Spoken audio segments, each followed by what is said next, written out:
remember what unit it was. I'm a unit.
mission from God.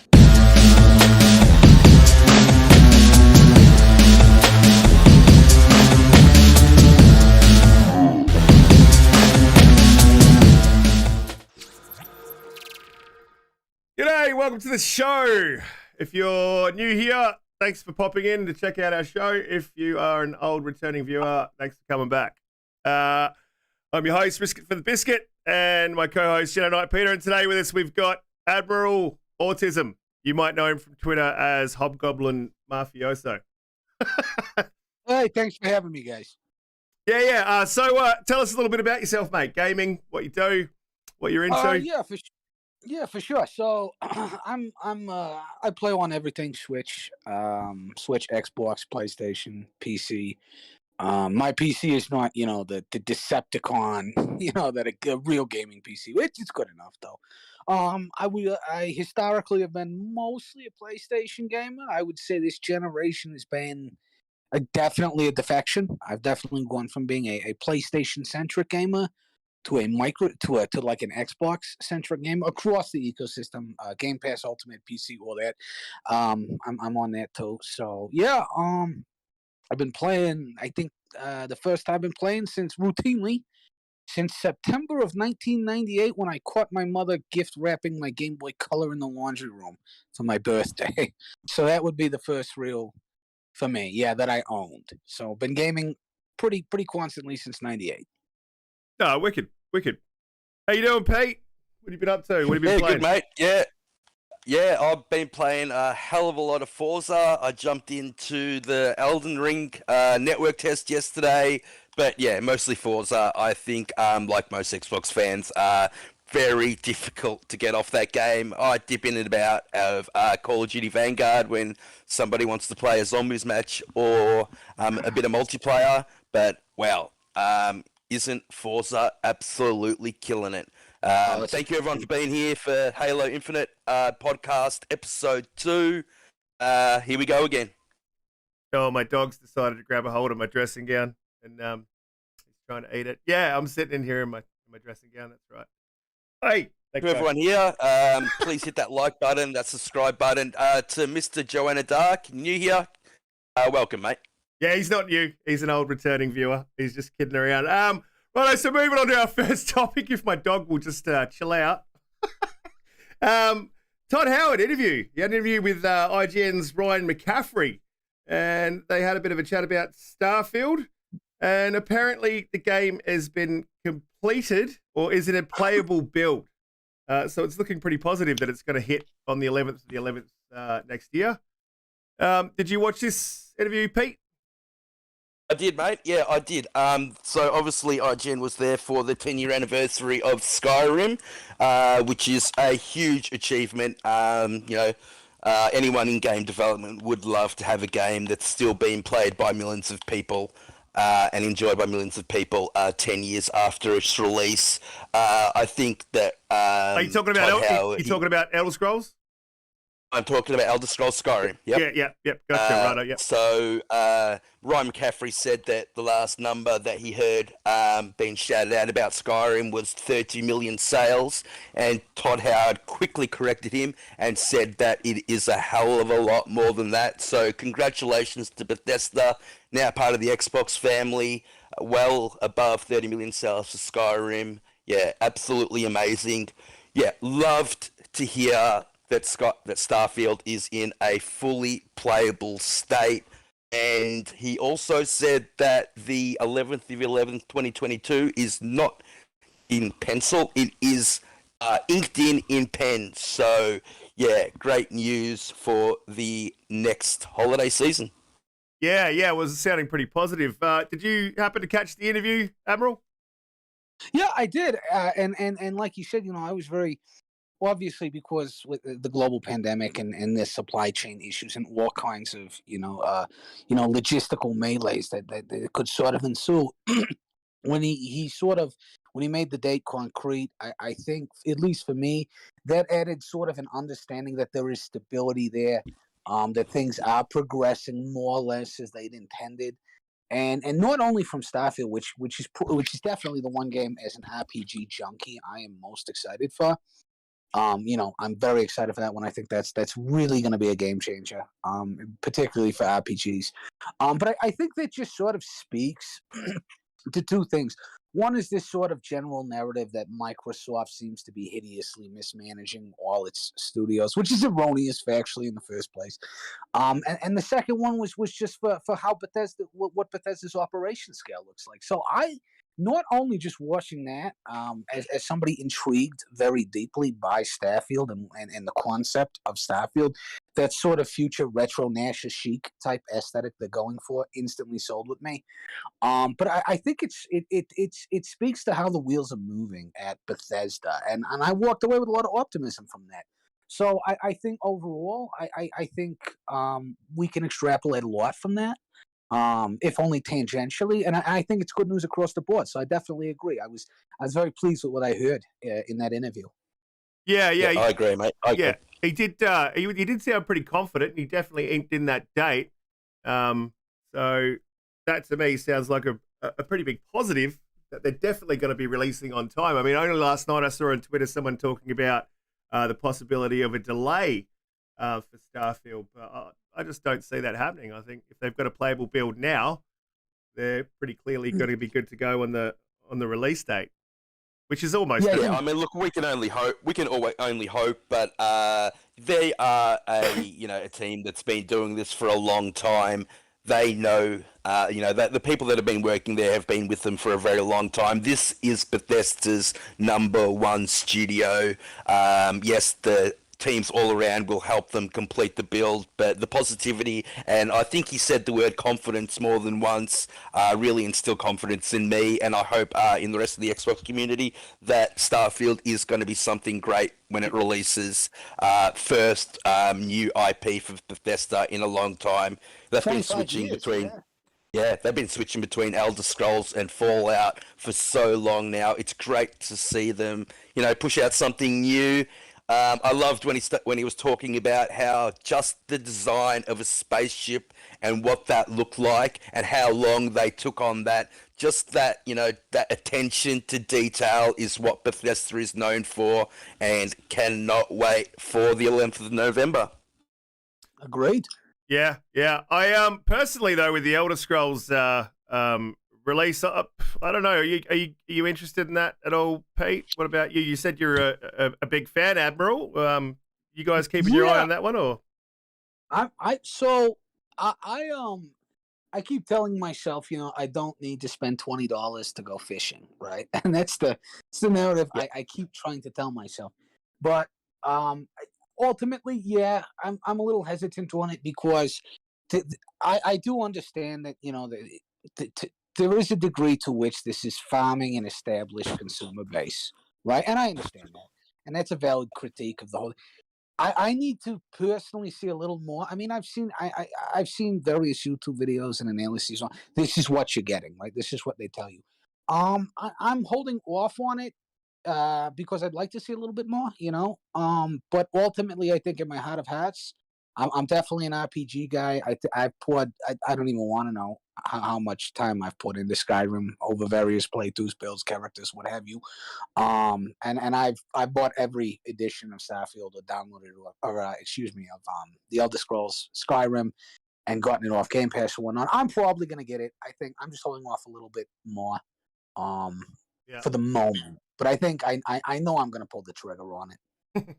Yeah, look, I'm a little bit the same. I'm a little bit Skyrim'd out. I mean, that game was amazing. I have gone back to it numerous times. I don't know. I've got countless hours into Skyrim. Really disappointed that it's not launching into Game Pass. In saying that, the special edition is already there. That special edition will get most of the content that is coming to the 10th anniversary special. It is going to get that new Creation Club content, which is moderator-led. I love that about Bethesda games. The modding community is so heavily involved. We haven't seen that. Yeah, we haven't seen that in the console space ever until Bethesda brought it in. I think it keeps the game alive. I think it's a big reason that they've been around for 10 years. It is a single-player game, but you definitely get that community vibe. You know, the amount of mods that are out there is just phenomenal. People have got jobs at Bethesda that previously modded for the game. I love how they go about it. Yeah, I think I will pass on this 10th anniversary edition. Like I said, I've already got, I already paid. I think I've bought Skyrim 4 times. So I don't think I need to buy it for a 5th. Yeah, right, yeah.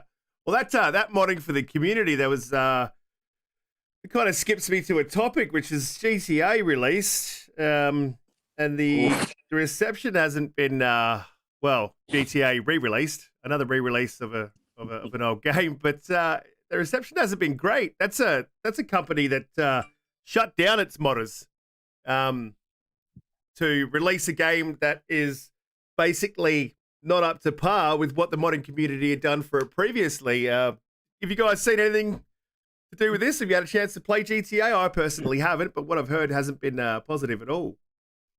I haven't personally. Fire away, Admiral. Yeah.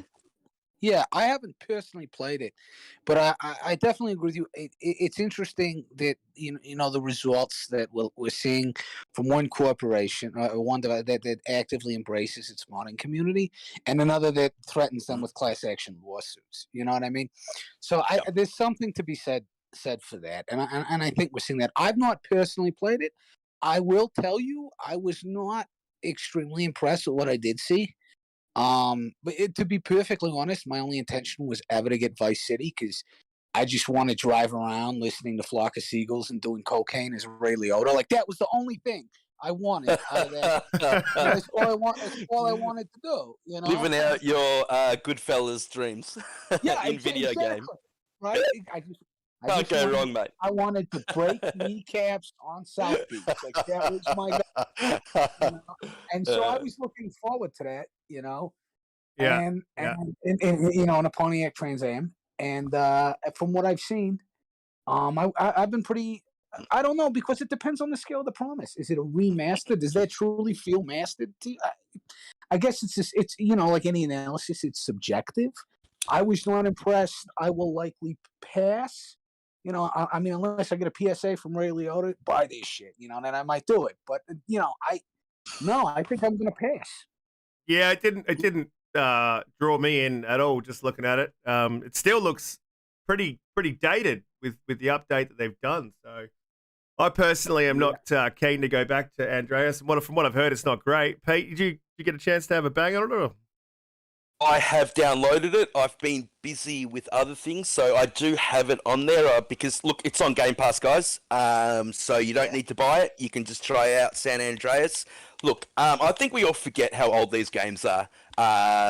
So, it released, I think, in 2001. It also says, how gaming development has changed. I think between those 3 games, I think one was made in 2001, one was made in 2003, and one was made in 2006.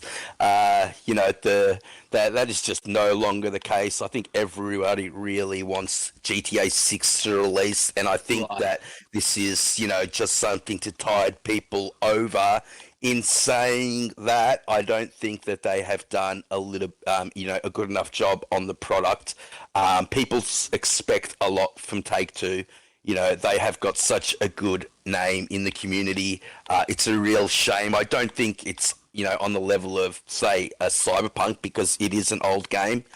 So you can't expect too much, and they've changed it and to put it into Unreal Engine. But just some of the decisions they made by, increasing the draw distance and taking away the fog effects from the city, it just makes it look dated and old. Some of the character models look much better when it originally released than it does today. Have you managed to see any of the modded community's game? That looked way better, miles ahead of what they pumped out here. So it did, yeah. A lot of the music's been taken out of the game due to licensing issues as well. And as of, I think, a few hours ago, even if you bought the game from PC, you can't get into it. They have, and they've totally removed it from the PC storefront. You can no longer get it. So they basically got rid of all the games that the modders made that everyone was still enjoying, re-released their games, and then pulled them less than 24 hours later. Yeah, I mean, not a good look for Take-Two. Yeah, should have been a lot better. Bad. Yeah, the optics are very bad. The optics are bad for a number. It feels like a flagrantly unfinished product, and I think when given the headlines and the sort of the legal hellhounds that were released on that modding community, it's bad optics socially, and it's definitely not going to look good when that bottom line comes in. So it felt like that really proverbial half-assed attempt. And I think this one fell really flat across the board for a number of reasons. Yeah, I'll just add one more point to that as well. I was expecting a Mafia Definitive Edition level of remaster. I think that they're similar type of games. Obviously, Mafia drew on GTA a lot. The Definitive Edition of those three, that trilogy is amazing, and I think the way that remasters should be handled, a lot of class, a lot of work went into that product, and you just don't see that with this trilogy. So really disappointing. Yeah, it was really disappointing, especially when you've mentioned that Mafia Definitive Edition. I've literally just bought that the other day, and miles ahead from in comparison to GTAs. It's pretty disappointing, especially seeing as the community is just waiting and wants to see this GTA 6. Like, why aren't they working on that instead of wasting time on poor remakes and creating bad will out in the community? Look, everybody needs to stop playing GTA Online. As soon as people stop playing that game, we will get a GTA 6. Yeah. Right. Yeah. Because when they can sell, with the microtransactions, and I agree. I think in GTA Online is a great experience. It lets you live out you're in a crackhead, so it's great. It does. It's fantastic. Who didn't, whose greatest ambition was not to be a carjacker, so there's a lot to be said for what that offers as far as an experience goes. And they keep dropping content on it. Right. And some of the content, to be fair, is pretty decent. They give you a very narrative experience with a lot of these multiplayer, so I'm okay would I buy it personally? No, but I see the appeal in it, and there's certainly a financial, a financial incentive for them to keep churning that out. But I do agree. I think it takes away valuable resources, valuable talent away from Grand Theft Auto 6, which is what everybody really wants. Yeah, exactly. I mean, let's be honest. If GTA Online wasn't doing as well as it is, and let's face it, it is doing phenomenally well, we would have got GTA 6 by now. Yeah. Executives see money and they just keep squeezing that pig. So, I mean, how often was it in the top 10 sales? I think, every single month GTA 5 was in the top 10 sales for years on end. And that's not even to mention the microtransactions that are just, all the way through that game, through GTA Online. I know they tried to do a similar thing with Red Dead Online. It didn't take off as much as I'm sure they had hoped. Please, if anyone's listening from Take-Two, please give us GTA 6. It's what the community wants. It is. We have to have GTA 6. We got to be able to beat someone to death with a dildo with a V10 engine, in high def. So if you are there, Take-Two. Ray trace dildos. That's what we want. Yeah, ray trace dildos. I thought that was Saints Row, but yeah. Well, is it so wrong to expect a few veins and some pubes? If we could do it in 6th grade on the back of the desk, I'm pretty sure. Yeah, well, look, I mean, that brings me to another point. Would GTA work in this current environment where everything is cancelled? It'd be a minefield to develop that game. What can you say? What can't you say? Yeah, it really would be. Yep, So and I'm thinking maybe that's part of the reason why they have delayed it for so long. Like, I don't think maybe that they can make the game that they were able to make 10 years ago. I hope not. I hope they don't, Right. cower to that side of the community. But every single GTA that has ever released has always released to controversy. I mean, these guys have been pulled before, the United States Supreme Court. Just ridiculous. I- It's That's a form of great. That's what I entertainment. want to see. It I has, want to see that. I want to see them get before the Supreme Court and defend the game. That's going to make for great playing. That'll be fantastic. It's actually very interesting. It's very interesting. There's a big trial going on here. I don't know if you guys are following. Kyle Rittenhouse. Does that name ring a bell with you, gentlemen? Yep. The guy that killed those black guys, and supposedly at that rally. Yep. He killed I saw him up on the stand the other day, crying. Yep. 17-year-old kid. Yep. And so the prosecution actually deferred just yesterday to blaming it on first-person shooters. And you can look this up. The district attorney's prosecution tried to blame everything that happened on particularly Call of Duty and then Grand Theft Auto. Yeah, so that's ridiculous. It is because I could play Forza for 10 hours. I'm not going to drive my Bronco off a 400 foot. No, I might, but that's an isolated case. That's not. But we saw this all the way back in Columbine, didn't we? They played Doom, and so therefore they lived out their Doom experience in real life. And I think that narrative has just been there ever since. It's a disgrace. I live like an hour from Columbine, so I fucking.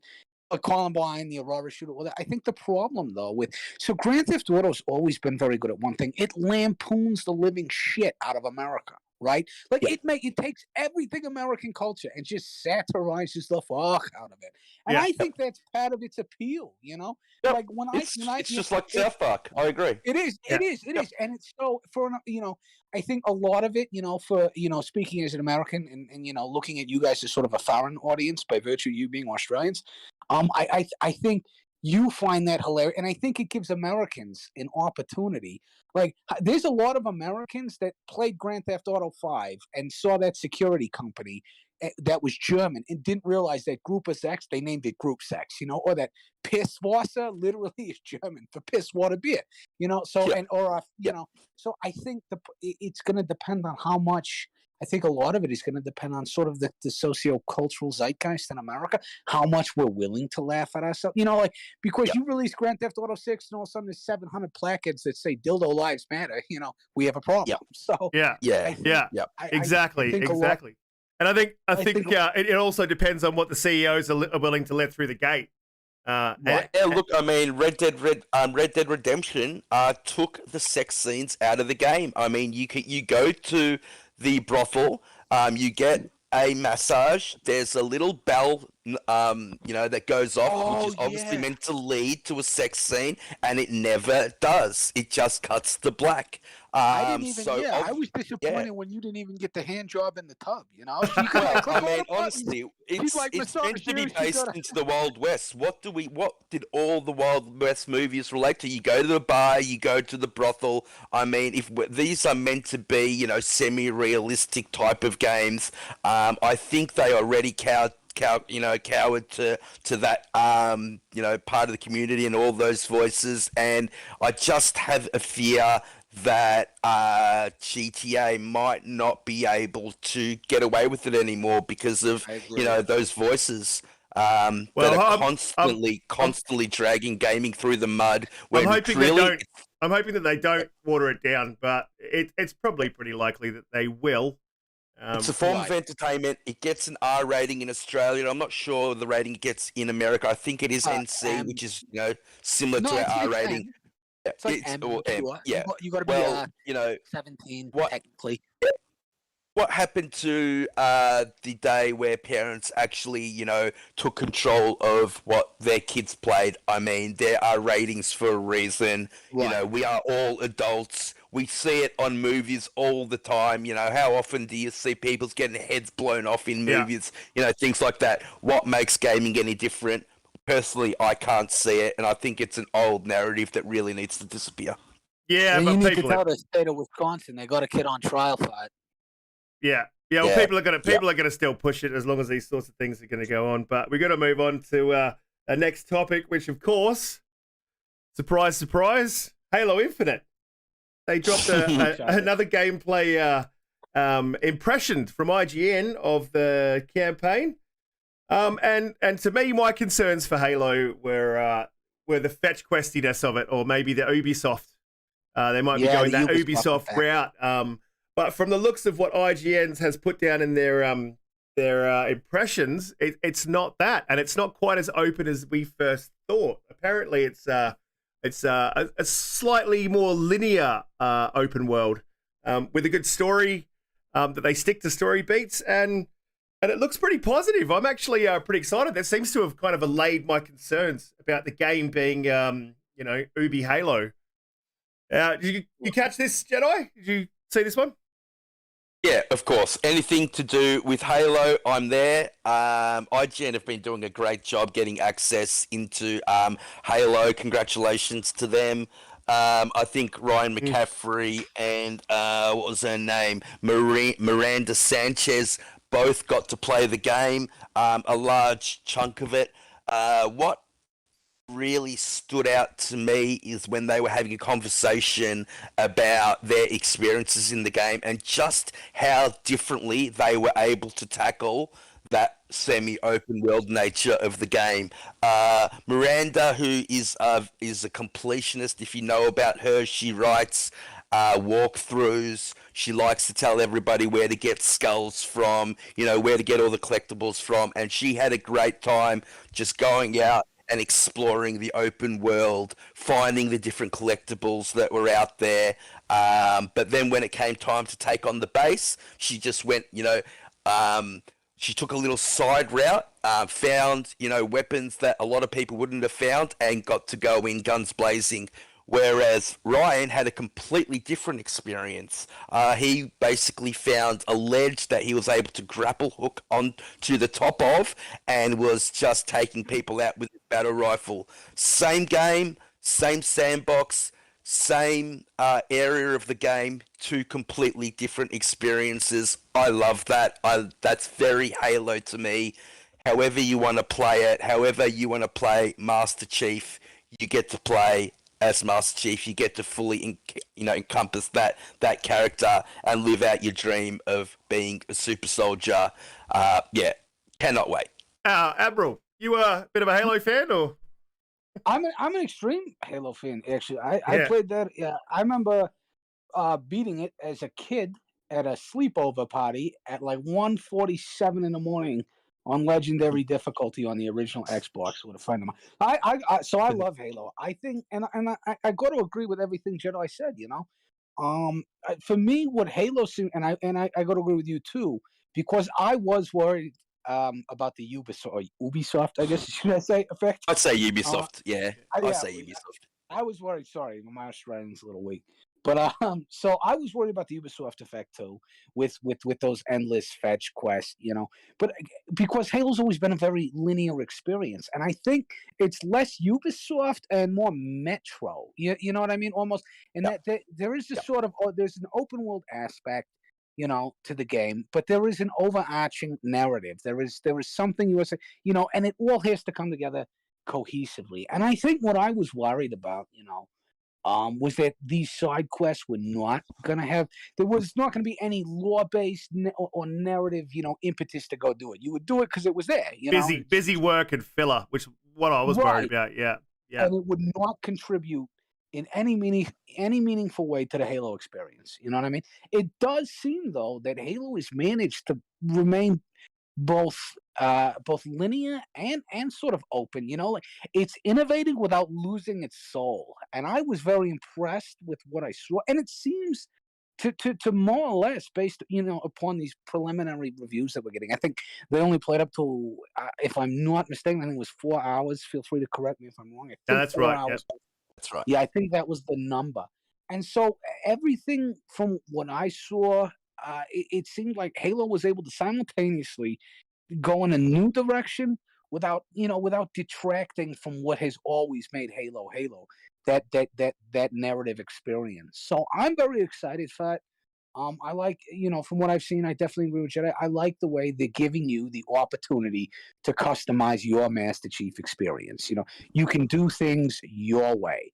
And I appreciate that. And I think it's bold. I think it's definitely risky. It's definitely a risk going Yes, in. yes, I don't think definitely. I don't think anybody, when they were talking People about don't like Halo, change, especially when it right, comes yeah, to something that they're so emotionally connected to. right. Like you don't want to kill the sacred cow. You know what I mean? Like you Yeah. still want it there. You don't want to. But from everything I've seen, Halo sort of has managed to simultaneously tread a path that is tried and true, and then giving you so many ways to branch out and then come back to it however you want. And I'm very optimistic about that. I played the multiplayer. I had no doubts about the multiplayer. I don't think anybody does at this point have any sort of real concern about multiplayer. Yeah, I For all mean of us. that gameplay is Oh, it's fire. amazing. Oh, it's Wow. amazing. Yeah, it's great. It's the best multiplayer experience I've had in a long time. I Yeah, kicked I myself couldn't pull in the ass myself buying. off the multiplayer. I managed to, I think I ranked my character up to 30, which was the max level, and was still going. So Yeah, I yeah, got up to 26, 27, something like that. yeah, Um, I think Halo's great. I mean, from what we've seen, I think it is definitely, Microsoft needs a real heavy hitting blockbuster for the Xbox. hmm There's no better franchise to sort of carry that torch, shoulder that flag, than Halo itself. Master Chief is the poster boy for Xbox. yeah, yeah. To this day, they etch the Master Chief's head into the insides of the consoles. I I've had, mean, yeah, it's great. I've had conversations with the Master Chief, the guy that does his voice. I met him. yeah, awesome. All right, Yeah, look, I also where'd you wanted to meet add him? one more thing. Where'd you meet him? So he, so it was just outside of Chicago. There was this thing called Focus on the Arts, and Yeah, a local DJ there, very large, classic rock station, 97.1 The Drive, right? And I'm getting up there in age, and I'm also Caucasian, so I listen to a lot of classic rock. So I recognized the name. I'd heard him a couple times. I was like, okay, yeah, Steve Downs. I know this guy. I'll go take a. And then you get there, and he's like, there's a bunch of people dressed up as Spartans. So now I'm super excited. I'm like, fuck, I was gonna go see the DJ, but I might gotta go check this fucking Halo shit, whatever it is. I didn't know it was the same thing. So he gives this, yeah, I was like super excited. It was awesome. I got my Rolling Stones conversation, yeah. and I got Halo. It was great. Yeah, I had a nerdgasm. You could have seen it from the moon. It was fantastic. Yeah. Oh yeah. Yeah, it was the only. Yeah, it was like the biggest boner a fucking virgin could have had. It's great. Fucking, in terms of sort of the collective. But no, it was great because he goes on, he talks about all his experiences, and finally, then he starts talking about Halo. So, everybody's got their like cardboard, plastic, battle rifles in the air. And there's me, and I'm in my late teens, but I'm like, fuck it. So I'm just throwing my hand in the air, because I don't got the battle rifle. But I still want to participate. And he goes on at the very end. He lines everybody up, and it was around the time of the Halo 3 release. This is like 12, 13, 14, 15 years, somewhat. I don't even know how long ago. Yeah, And yeah. Yeah, I think 2013, something around there. no, yeah, Oh, even before then. Yeah, even before then. it was like 2008, 2009. Like it was a minute ago. Yep, And yep. so there I am, not even, barely able to drive, still can't drink legally, of course. But and so I got in line. It was super cool. He asked me my name. I give it to him. And and I have it framed. I actually have it framed. I should send you a picture. It's got my name on it, right? And he says all it says is finish the fight, which was sort of the catchphrase, the motto for Halo 3. Oh yeah. And then so it was my name, and then finish the fight. And then he signed it, Steve Downs, John 117. And it was great. That's Like, awesome. yeah, Wow, and that is awesome.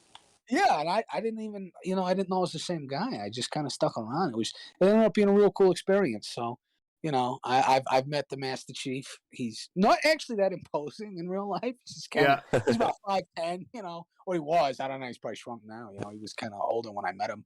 But it was a great experience. So Halo for me, as far as a franchise, there's very few franchises, of games that you invest so much time in, and you actually end up meeting the guy that you've, murked so many noobs with. Like Yeah. I don't think I've had another game like that. Like I don't know. The young kids are saying other shit on the internets these days, so Yeah. maybe that's not the verbiage that it once was. But so yeah, Halo for me is it's it's great. It was my first real like FPS experience on the Xbox. I think when I got mine, the first game I had, it was like Jet Set Radio Future, which by the way was great. Yeah. And then it was like some roller ball, monkey ball type game. I can't remember. Fusion Frenzy, that was it. Yeah. And it came in a package. But with those. it's a pretty special game for pretty much, I think, every Yeah, old school Xbox player. I mean, there's not many that wouldn't be nostalgic about Halo for sure. So they've got and a bit- emotionally invested into it. And I don't think Halo's ever been as big as it was in Halo 3 days. That Finish the Fight moniker that they had was, you know, enormous. Yeah, yeah, absolutely, absolutely. So yeah, it does look positive, and hopefully, I'm hoping that they can get back to that. What do you think, Riska? Do you think that Halo can ever be as big as it was in those Halo 3 days? Oh, I think it already is. To be honest, you've got people like me that didn't play from 2 all the way to 5. I have now, picking up the old game again.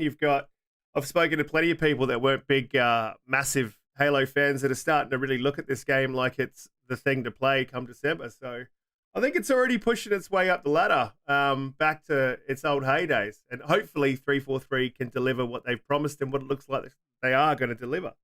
It's been 20. Another thing that Miranda said in that interview was she was saying that it is a little bit difficult for new players that have never played the franchise as a starting off point. You still need to know the story. The narrative does really still continue on, and I am a little bit worried about them then getting new players invested into, you know, a story that really is, you know, this being meant to be the spiritual reboot. They were hoping to get those new players in. Yes, we are always going to play Halo because we have that, you know, we've had that experience since the OG days. I think for Halo to be as big as it was back then, it's a hard place for people as a jumping off point.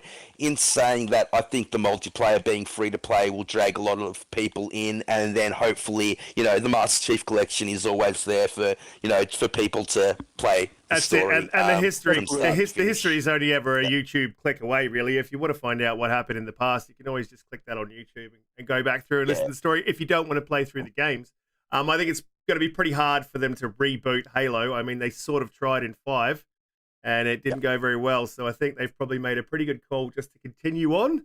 I think those that are interested will seek out the story that haven't heard it before, and those that aren't, well, obviously won't and aren't super concerned. But it's been 20 years since Halo launched, and 20 years since the original Xbox launched, and they're giving us a bit of a show, the 20th anniversary of Xbox on the 15th.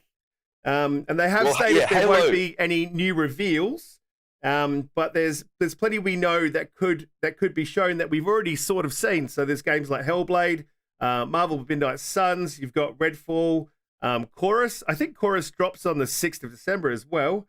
You've got Fable, and then there's a possibility of seeing more of Starfield as well. What do you guys think we're likely to see at this show? Go for it, Admiral. I almost want to say, so a part of me thinks 20 years you go big. You know what I mean? It's like your high school reunion. So you're the guy that's lost 65 pounds. Now you got the Ferrari Enzo. You're going to drive it up. You know, you're going to flash, you know, to the assholes that used to put you in locker. So part of me thinks they're going to go big because it is that 20 years, you know? Right? Like, yeah, you were all laughing because you knew the guy that was pushed in the locker, you know? But everybody knew him.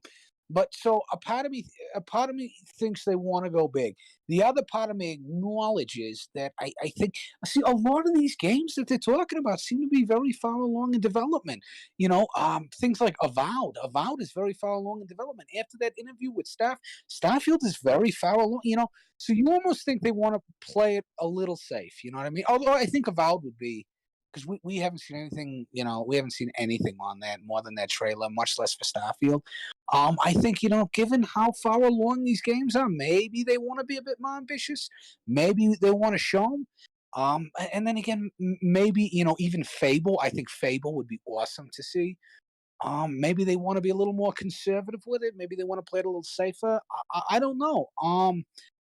What do you want to see? What do you personally want to see? Game-wise, what do I want to see? Well, they're not going to be showing any new IPs. So I've got to say, yeah, Starfield would interest me the most. I'd have to say Starfield, Fable, Avowed, or Redfall. I would like to see more of all of those. Mm-hmm. Hey, what do you think they're gonna show, and what do you think? What would you like? Look, I'm thinking completely differently. I think that they've already stated that they're not going to show anything new. I don't think they're going to show too many games. I think that this is going to be an homage to what has come from the past. Yeah, I think they're going to do a little bit of fan service, thanking everybody, showing from, that initial release when, when Bill Gates got on stage, initially unveiling the OG Xbox, showing, the heights that Xbox reached in those 360 days. Yeah. Everyone that stuck through them through the tough times of the Xbox One and the Kinect and those DRM issues, to now where they've come today with the Series consoles, having the most powerful console, sprucing Game Pass, changing the whole landscaping of gaming with xCloud. So I think they're going to go along more those routes than actually showing games.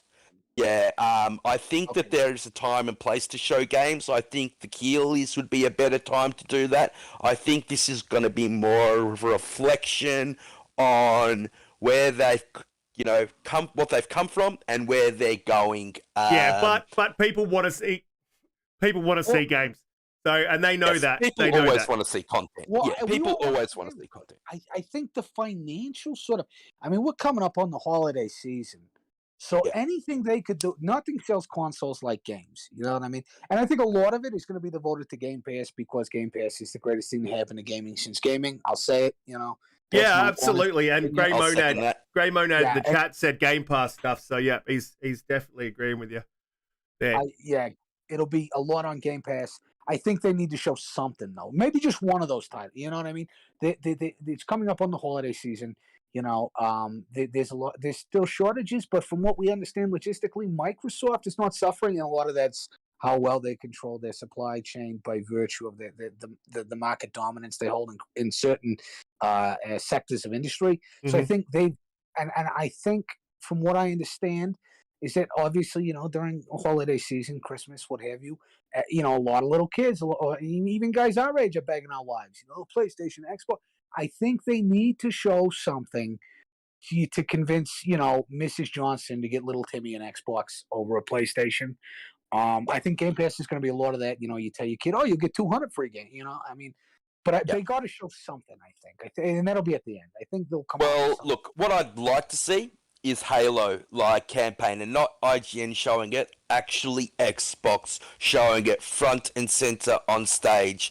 I think that they want to show, their big IPs, so I think they'll have a big thing about Forza. I think they'll have a big thing about Starfield, and I think maybe the big thing, and, something that we've been waiting for, something that we thought was going to be at E3 but wasn't, will be Senua's Hellblade 2.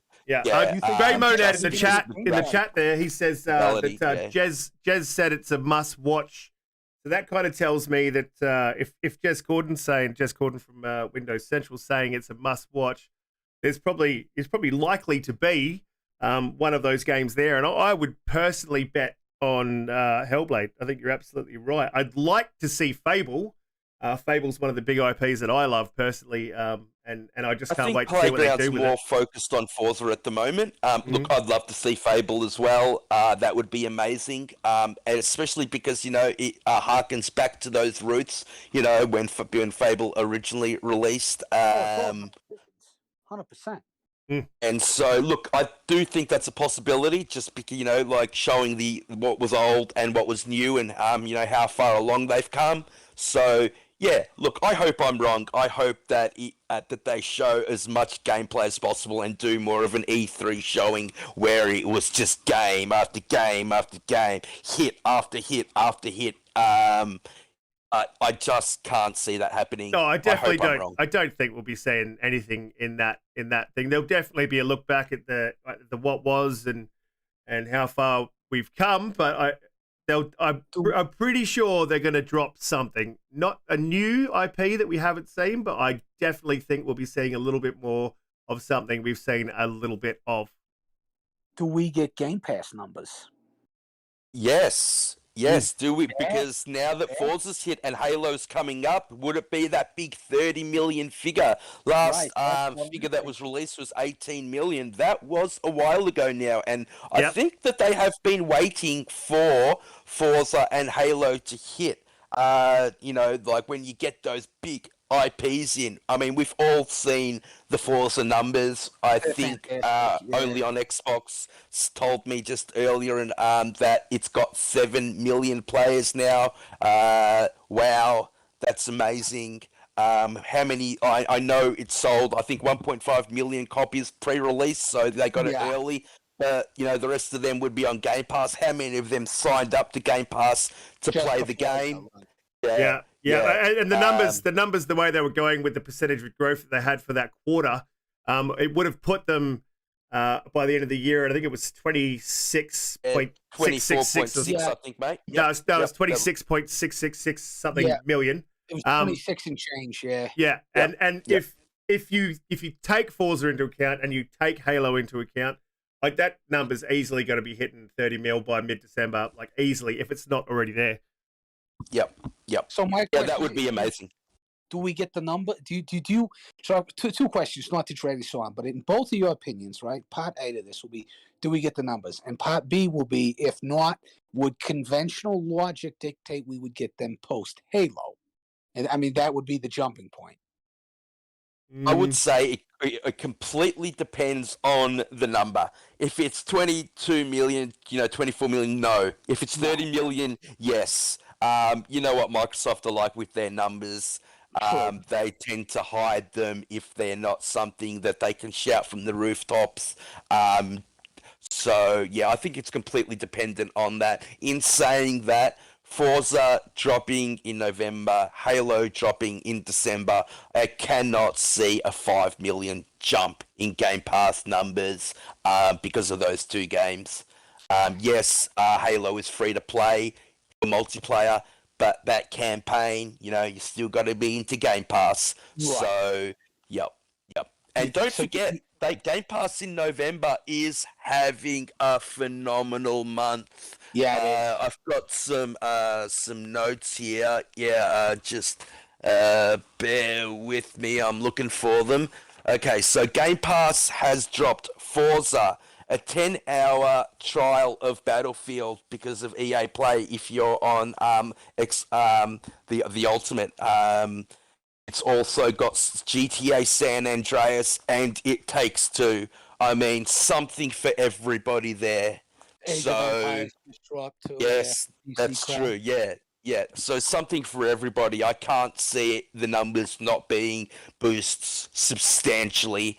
And when you compare that to what the competition's got, really not much. Are you saying that they can't hit that mark, or they are definitely going to hit that mark? I think that they should definitely be able to hit that mark. I think a lot of it depends on how many consoles they can get out there into people's hands. I mean, let's face it, there's still a shortage out there. I know Microsoft would have held some back for this holiday period, for the Black Friday sales, typically where America goes out in full force and does all their Christmas shopping. It'd be interesting to know what the percentage of Xbox owners are that have and don't have Game Pass, because that could give you a pretty good view of where it's headed. And I think that a lot of that comes down to marketing, like the mum and dads. We're hardcore gamers, so we know about Game Pass. But do mum and dads know about Game Pass? Well, I think if you're picking up a console, games? If you're picking up a console for little Timmy, I think it's likely that the guy behind the counter is going to go, "Hey, by the way, do you know?" And they always tuck in that free trial in there, that 1 month free trial in the box, of Game Pass. Yeah. And they've also got that initiative where you pay a monthly fee and you get the console and Game Pass all included. which I don't think anyone talks about that much. I know in Australia it's done through Telstra, but I think in the States you can actually get it done through GameSpot. So, you don't even need to have that, that $500 barrier blocking you from that console. I think it's something like $25 a month. You get the console, you get Game Pass, and you pay it off over a 2-year period. Who retailers get a payment plan. Yeah. So, I mean, just great value for that family that, is struggling to make ends meet. Great initiative by Microsoft. Yeah, right, because you got to imagine the difference is you sell an Xbox. The guy behind the counter says, hey, for $10 a month, you can shut that kid the hell up. Because the kid's like, I want this, I want that, I want... you get a PlayStation at $70, $60, $70, you know what I mean? So I think there's there's certainly a consumer... It's a very consumer-friendly aura to Game Pass as an ecosystem. And I think if that message gets out to the parents, typically this holiday season, who will be buying that, for $10 a month, he just won't bitch. He'll have everything. You know what I mean? I mean, you buy a PlayStation 5 or get one game for $570, or you pay $25 a month, you get your console and 400 games in Game Pass, and you just got to pay a monthly fee. That message needs to get out there, I think. I agree, and I think this holiday. I don't know. Yeah, I'd be intrigued to see what the numbers are. Coming up in the next month or so, I'd be very intrigued.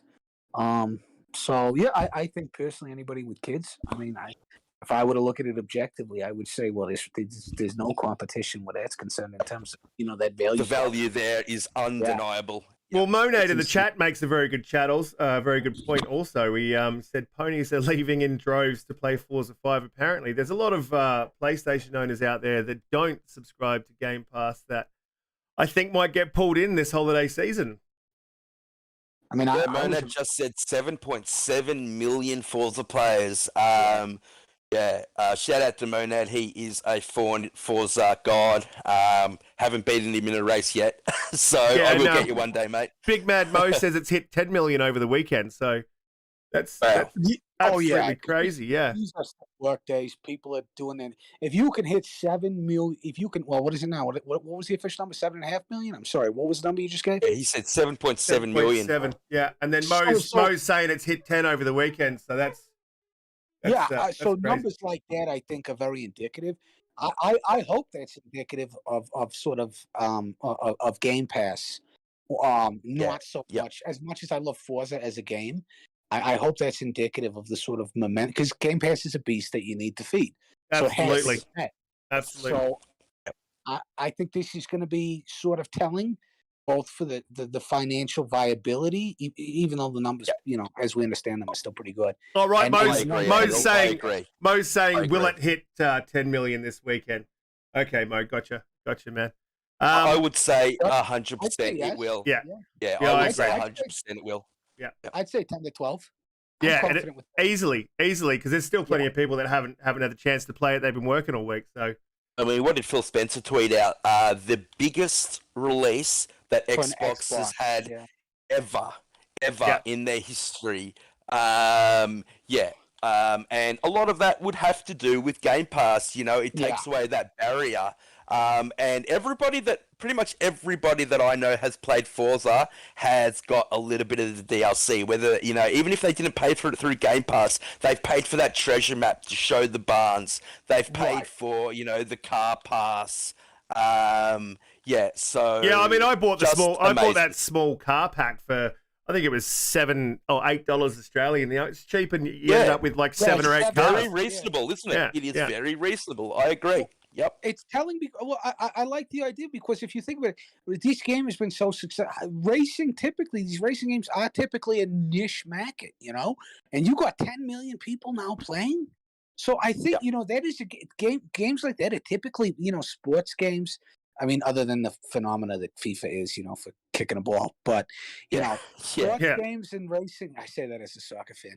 Sports games and racing games are typically very niche, And I think when you look at numbers like this that are so positive, you look at this game hitting the demographics that are playing this game. It's universal, So I like to think that does reflect well on Game Pass, getting these games out to people that traditionally would not would not be that interested in a genre like I am not Exactly. the biggest Definitely. racing fan. I'm Definitely. like 19 hours into Forza. Exactly. And I would say I that took a day off to play game, Forza. Like, I'd say Game Pass has brought them to the game, and Exactly. the game has definitely kept them there. Because myself personally, I've never been a big racing fan like yourself. I never really played Forza. I mean, I turned it on and had a crack at it. You're not a racing fan. I haven't been able to get you off it all week, mate. Yeah. I think this is your first experience with Forza. I don't think that you went into it thinking that you were going to love it as much as you do. How many hours do you think you've got into it now, mate? And what level are you? And what are your general impressions of it being a racing game? And do you think it is up there for a Game of the Year nomination? Absolutely. Yeah. Look, I look personally. I think of the addictiveness of the game. I don't know how many hours I've put in, but it's been quite a few. I'm ranked. I've got to rank. I think 107 now. Possible. It's around the 100 mark.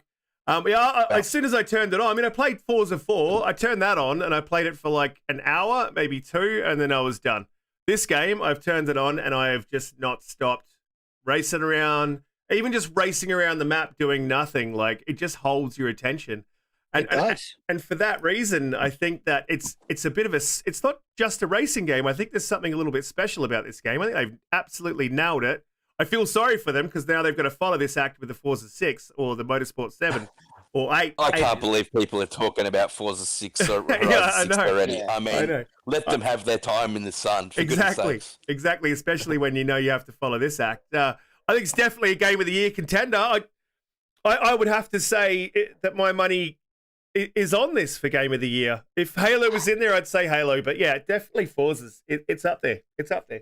9.2 Metacritic. I think that niche audience for racing is that narrative is now dead. This is a game for everybody. It is so much fun. I do wish that they could work out some of the kinks when it comes to the multiplayer aspect. I find that I'm dropping out of convoys too much. I've had difficulty choosing cars that I would like to race because they have to be in a specific category, so I do have, it hasn't been all positive for me, but in general, wow. I mean, absolutely phenomenal game. So much fun.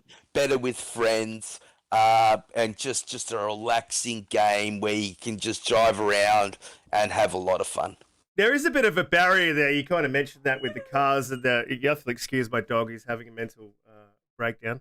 There is a bit of a barrier there to entry, I think, with players that are pushed ahead and players that are still a bit behind. So if you go into a race and you need to be in the same class and you don't quite have that car in that class, you'll end up racing whatever the leader's chosen. So look, I understand that that's a bit of a pain in the butt, but I also like the fact that they're pushing people into racing different types of vehicles as well. So that's a great thing. I think everything that they've kind of done is purposeful and has meaning and is to a good end. And I think when people start getting into the mid of the game and the end game, that things are really going to shine. Have you had a chance to play this, Admiral?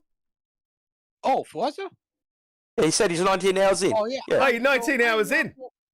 Oh yeah, Well, so I'm one of those guys that's a little bit of a perfectionist, not perfect, a completionist. I don't think I've ever done anything right in my life perfectly, other than routinely fuck up. Like that's. But so I think the only thing I've managed not to fuck up is fucking up itself. In the interest of honesty, I love it. I'm having a ball with it. I think I'm in the upper 70s now. At this point. You guys are killing me. I'm on 38. Get good, bro. No, I'm sorry. But no, that's because I'm constantly having to use Risket's tune, which is let me just say terrible. Is it? I have no problem with it. Terrible. I have no problem with it. I live in first place. Yeah, it's terrible, mate. It is the worst tune I've ever seen. It's quick and loose, man. Quick and loose. It's the way you want it. I mean, I like it for so here's the thing. I like it for a number of reasons, right? Like, I don't, and maybe it's just because I'm a real depraved motherfucker. But like, I like it. You could do so much to the game. You could do everything from jump off an active volcano to like like what I did, which was buy the Van Dura, that giant white van, and just write free candy on the side, like, so that's like what I did. I feel like there's just some, you run the gamut on that one. I'm having a great time with it. I am not traditionally the person you would market that game to. And Me a too. lot of the reason is, and like I said, a lot of the reason is like Forza 4. Well, I'm just like Risket. I played a little bit of Forza 4. It was novel. It was okay. This is a racing game, right? And then I was off in like 3-4 hours. It's like got 2 achievements, 3 achievements, whatever. And I was like, all right, whatever, not for me, but not terrible. And then, but Forza 5, I saw it and I was like, all this hype around it, and I was like, I'll give anything a chance. You know what I mean? Except Stadia, fuck Stadia. But anyhow, Stadia, and then I don't think I think the next, if I ever turn on my PlayStation and play Returnal again, just fucking shoot me. I'm not. But so I'll give anything a go. At least with gaming's concerned, and for me, what was the draw? Game Pass. It's Game Pass. Like, I can get this game. It's going to be great. I'm already Game Pass Ultimate. There's no real reason for me not to play it, not to try this game out. And I jumped into it. I didn't know I was going to put I thought I'd play 10, 12 hours, whatever. I understand it's great, but it's to a specific. And I did not I'll be think I back was in 30 the seconds. audience. Yeah, go for it. Copy that. I did not think I was the audience. I didn't, but it turns out from everything I've seen, the audience is just gamers. It's everyone. It's something there for everyone. So I'm enjoying it. I think it's definitely a Game of the Year contender, or at the very least should be. I think anybody that disagrees with that is just flagrantly wrong. And hasn't played the game. Yeah. Exactly. Right. Yeah. Right. And so I think if when racing games were very niche, no matter how good they were in every respect, I could almost understand Game of the Year being like, okay, this isn't. But I think that the sheer scope and scale of Forza and the amount of content and sort of how varied that content is, you know what I mean? Like, I think it's fun to drive my white van that says like free candy on the side. I just like driving up next to other players when I find them and seeing if they slow down to read it. I don't know if this is something. I try to gauge the reaction, and I'm like, I could never do this in another game, and that's like I see, I'm a depraved mother, but pedophilia, like, but it's funny. And I think if you can get you can get the 12-year-old that wants to jump off a volcano, and then you can get the borderline 30-year-old that wants to roll around as a make-believe pedophile. You know what I mean? Like, you've really conquered that, man. Use a little something for everybody. That is a little. It is a little something for everybody. The simulation aspect of it. I mean, you can turn traction control off. You can turn, real damage on. You can turn ABS off. You can tune your car, the way you want. Sway bars, everything. Yeah. So it's no longer just that arcade racer. It's also a simulation racer. Momad's almost shouting his credentials as well. He's saying he's level 181. Yeah, I mean, this is what Forza does. It just brings people in. You can do what you want. And, yeah, I think everybody's having a good time, regardless of how you play it. That alone says that it's definitely a Game of the Year contender for me. And what's the commercial success? How many games are going to have 10 million players? Exactly. So look at the competition. Hey, and a lot of it is just the fact, like, the competition, gentlemen, is fucking Returnal. And maybe it's just me because I'm that ass clown that spent the $70. Oh, I'm gonna go kill it. No, so a lot of it is, I think that game is probably top 3 of my least favorite games ever made. So a lot of it is just me incredulously not believing anybody would put that anywhere other than a resale bin, let alone Game of the Year. And that's just me. That might just be me. But I think so. If you look at the competition, I mean, there's some decent competition. Like Metroid is great competition. Yeah, Metroid Prime. Yeah. Yeah, great. But Returnal, Metroid Dread is it? Sorry. Metroid Dread was a new one. Yeah, that's the one. Yeah. But I don't know what the likely competition. I played, and I actually thought it was a Game of the Year. Oh God, I wish it had come on Game Pass first. Was Deathloop. I loved it. I beat it on PS5. I thought it was amazing. I don't know who they're gonna nominate, but I look at these games and Deathloop would be one for me. Deathloop looks great. Spiritual successor to Dishonored. Yeah, it Actually did a looks wonderful amazing. job. It was, yeah. It's a Uh, very psychedelic early 1 year James Bond. exclusive, Sony, but made by a Microsoft studio. So, yeah, Yeah, so they'll when I get Deathloop 2, that'll be on Game Pass. You know what I mean? And that'll be yeah, the only place it'll be. So I look at the competition, and I mean, Returnal didn't sell 600,000 copies. Fucking yes, Forza, but Forza Yeah. had a million and a half bought when it was free. They Yeah. told you were going to get the game, and people just didn't want yeah. to wait. Look, That's how good that game was. I don't know if game sales determines Game of the Year contenders. I think the Game of the Year contenders this year are Forza, but I'd throw Death's Door in there. I'd throw Oh, It yeah. Takes Two in there. Psychonauts 2. Yeah. Yeah, so I just could that's not where get I'd into be going. Psychonauts. I've tried and I've tried. I but couldn't either, mate. I just can't get The into it. story's there for me, but I just can't get through that gameplay loop. Yeah, I just can't yeah. find the fun in it, mate. No, neither. I think the combat just kind of lets it down, and there's a lot of so-called Xbots out there talking about how that Psychonauts is probably it. I don't think it's going to make it for Game of the Year personally. It's just if that combat was a bit more tidy, I think it's definitely in there. You had more varied options rather than just slap someone or throw a fireball. Yeah. Well, I think. Sorry, you go, mate. Ahead. No, go for it. Go for it, brother. I was going to say that Forza is now my Game of the Year, just because the amount of fun I've had in convoys. It Takes Two. I was tossing up between Death's Door and It Takes Two. I enjoy playing with friends more. The gameplay loop of It Takes Two, which is on Game Pass, I recommend everybody play it. Grab a mate. You have to play it 2-player co-op. You can't play it by yourself, but every level is different. Every level there's something new. It's just that you're never doing the same thing twice. Plus, they've got these great little mini games in it. Just an amazingly fun game. I still haven't had a chance to play that, but it's in my backlog. But the backlog just keeps getting bigger and bigger, and it got a little bit bigger last night also. Because we got a chance to play Elden Ring early. We did. The network test of Elden Ring. I'll just quickly give my quick overview because I know Pete can talk about this for hours on end. What I'll say is it's definitely a Dark Souls game. And if you are a Dark Souls fan, you're going to love this. If you're not a Dark Souls fan, it's possible it could pull you in. Graphically, it's an improvement.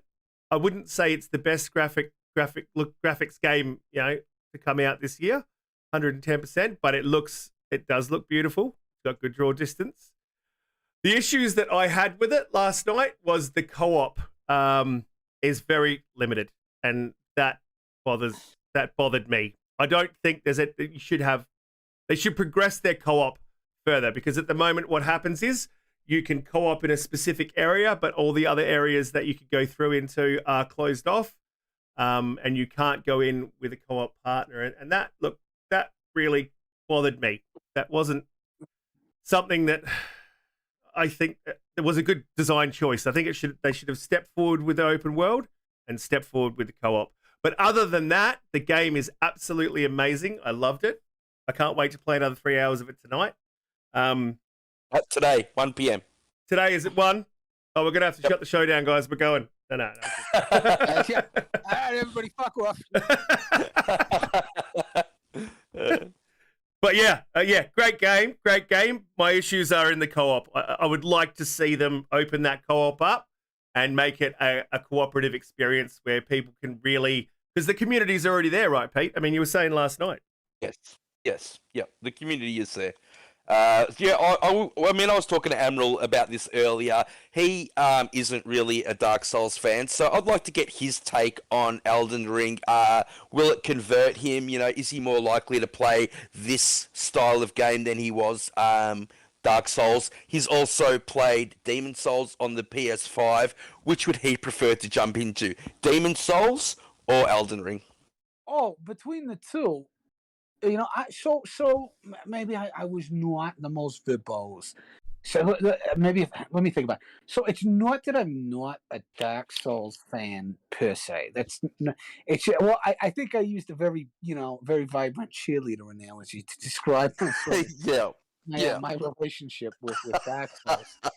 Um, like Dark Souls is like it's like the hottest girl you ever had like a high school class with. You just want to conquer it. But you got to sit there. You got to go through the motions. You got to talk to it. You know what I mean? But you haven't. You accomplish it just to say you did. I Yeah. didn't dislike. Dark Souls. I thought Dark Souls, the sort of the difficulty threshold that people, sort of, have this weird perennial habit of bitching about. Get good, just fucking Yeah. stop being Yeah. shit, and you'll enjoy the game. It's your fault you shit, So Yeah. Yeah. don't be shit. That's so. And if you shit, get better. And that's my honest opinion with it. So it's not the difficulty. It's not even that weird like Xeno Gothic sort of architecture. It's like a combat, you know what I mean? It's like I don't even know how to describe it. I'm sure there's words for it. Yeah, it's very dark, foreboding, dark sci-fi fantasy. Yeah, it's both Um, Eastern and medieval at the same time. Yeah. If that's Yeah. sort of Yeah, that's a and great way to explain it. I love that. Right, like I don't have a problem with the anime. I don't have a problem with with the game itself. I think but my biggest hang up on the Dark Souls franchise has always been, okay, I start out with one of these classes, and they give me jack shit, right, and that's fine. And I go, I fight a couple of skeletons, mothers-in-law, whatever those ugly fucking things are, ex-wives. You get through that, you don't know why you're doing it, right? Yeah, you don't know why you're really doing it, but you're doing it. And I think Yeah. that's my Dark Souls experience. I didn't really Yep. like. I gotta go kill this mongoloid inbred looking fucking zombie looking motherfucker, and then I'm gonna run across this fucking bridge, and there's gonna be a dragon. I don't know why. But it will fucking be there. And it will kick your ass. Yeah, exactly. Yeah. Like, and so I don't have a problem with Dark Souls. I think it's not that I'm not animated about Elden Ring, right? Because I am, because it's a next gen game. At this point, you take what you can get. You know what I mean, gentlemen? Yep. So, and I think anybody would sort of agree with that. I think. Now, let me ask then one question then. In Sure. February, Elden Ring's dropping, and Horizon Forbidden West is dropping. What would you rather play? Yeah, that is. Here's the thing. As much as I love Horizon, I do. I thought it was great, and I am looking forward to Forbidden West. I probably would still get Elden Ring. Okay, well, that's a big call. That is a big call. Yeah, I could like I said, I'm open to it. Yeah, because Elden Ring's not on Game Pass, so you're gonna have to buy one or the other. Yeah, and I would still, Elden Ring is not on Game Pass. It's a lot of third party is on Game, but it is a third party. And if I have $70, and I can only buy one, yep. As much as I love Horizon, I'm probably still gonna, I'm gonna roll the dice with Elden Ring. Well, you know what? I think that bodes well for the game. I think we were talking earlier that I think when Dark Souls initially came out, it was a fairly niche audience, but the Soulsborne genre, which From Software has created, has just exploded in popularity, and I don't think it is niche anymore. It is getting, the general gamer now. I'd love to see, their sales figures. I know that From Software has tried to stay small, Right. but they have doubled in size as a developer from that 150, 200 mark to 350 now. So, that's definitely medium to large size, and it's all off the back of this Soulsborne genre, which they have, which so many games have copied now. Ashen, which was, I've played on Game Pass, is basically a Dark Souls clone. Great game, but it's a clone. I mean, there's no other way to put it. It's basically Dark Souls made by a different guy. Absolutely, it's not any different to. Well, it's a lot different. It's Dark Souls in an open world. It's never really been my cup of tea, and that's probably why I have the issue with co-op, is because I need the help. Can I ask a quick question? So you guys played it. I have not. Can I ask two questions just out of blatant curiosity on the game so far? Yeah. Go for it, mate. So yeah, number one, did they give you like a standard class, or did they show off what the class system was going to be? And number two, in terms of that difficulty thresh, just because I'm trying to mentally gauge, because a lot of people are turned off. I mean, I'm not by the difficulty, but a lot of people are. Is it sort of the same level of difficulty, or did they sort of temper that based upon? For me personally, the difficulty level is Dark Souls, but I'm not the most experienced Dark Souls player. I'd say that Pete is going to say it seems to be slightly easier, but I'll let Pete answer all those questions because he is the Dark Souls. Okay, so I think you could pick 6 classes at the start, which is reduced from Dark Souls 3. I don't know if there's going to be more when the game comes out. So there's your basic knight classes, your barbarian classes, your warrior class. Yep. There's a knight mage class, and there's your faith build class. So you can choose any of that at your start. In saying that, Dark Souls has always been about your character. You can pretty much pick any class at the start of the game and then develop that character the way you want. It basically just determines your starting weapon. A little bit more than that. But magic is extremely powerful in this game, as I found out. I had to go back and personally restart because I could not. If you're just starting a Dark Souls as a Dark Souls, you're new to the series, my personal recommendation is start with something that uses a fair bit of magic so you can keep back from those big bad bastards. Yeah, look, I mean, and this goes way back to the old... this goes way back to the old Demon Souls days where magic was extremely powerful. And people thought that it was way too overpowered, and people didn't like the fact that you would be looked down upon in the Demon Souls community if you were a mage, and so they absolutely neutered the mage classes in the Dark Souls era because of the blowback they got from the community. People really wanted that get good aspect of it.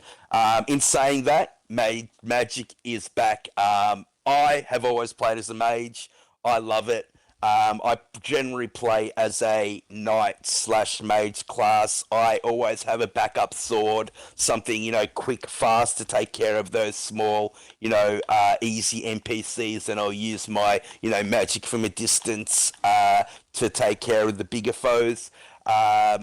In terms of the difficulty of Elden Ring specifically, the first NPC you come across tells you to go die in a ditch somewhere.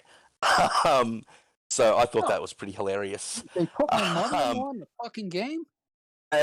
And the first person you fight is a boss on a mini boss on a horseback that pretty much demolishes you. I mean, at that stage, you've got no upgrades. You've got basically no health. And, it's basically saying to you, okay, we haven't listened to those people that have asked for a difficulty slider. It is still Dark Souls. You are still going to die. I love that. So the choice is like right off so it's like Dark Souls. Right off the bat, you either get creative or you get your asshole impregnated. It's one of the two, right? Okay. Exactly. But the difference with Elden Ring is you can stealth areas now. If there's a tall bit of grass, or something to hide behind, there is a sneak button. You can sneak around enemies. You can completely just bypass them if you want to, and just go into other areas of the map. So, and unless Dark Souls 3, a lot of people got turned off because they just couldn't beat the first boss, which was basically 2 minutes into the game. And so, if you couldn't beat him, you couldn't progress further in the game. This totally takes that away. You can now progress as far as you want just by using stealth aspects, and the open world nature of it is you can go, whatever you can see in the draw distance, which I have to say is amazing in this game, you can get to. And you can make it as difficult or as easy as you want. You can take on all the NPCs, all the characters, or you can just bypass them. But it is And similar to so Elden Ring it is different. Elden Ring, Dark Souls 3 in one way is that first boss is tough, man.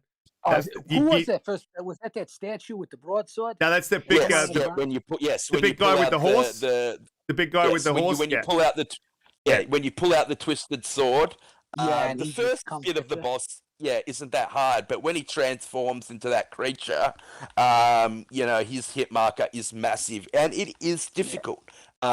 With this boss, you can basically just run away from him.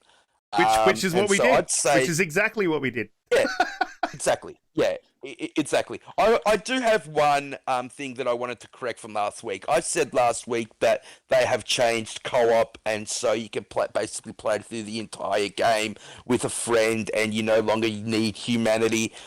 The co-op aspect hasn't changed at all. You still need something similar to humanity.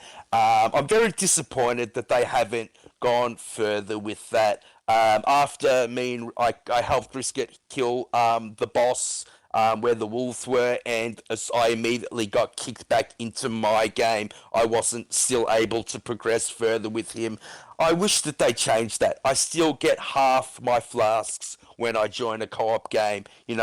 All these things I wish they changed. I wish it was just, you go and you join your mate in a game, and you can go through the entire game. You can go through all boss sections. You're able to revive yourself at shrines. You're able to replenish your Estus flasks at shrines. But unfortunately, that's not the case. You still can't do that. No, you can't. Do you? So the question is because you guys have played this and I have not. Do you guys? So after playing it, right?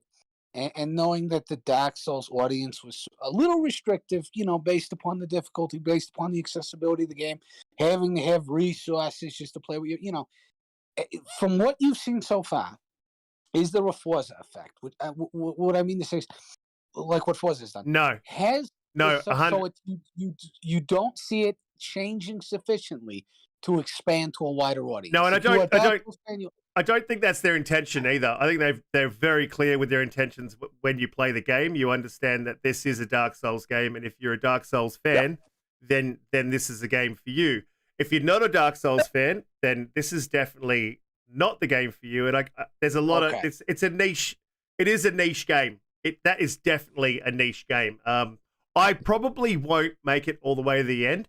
Were it co-op, I would go through the entire game. So I think for them as a business decision, or even just to bring in those new people, or a few more new people into the ecosystem, into the game itself, that co-op was a missed opportunity. 110% opportunity.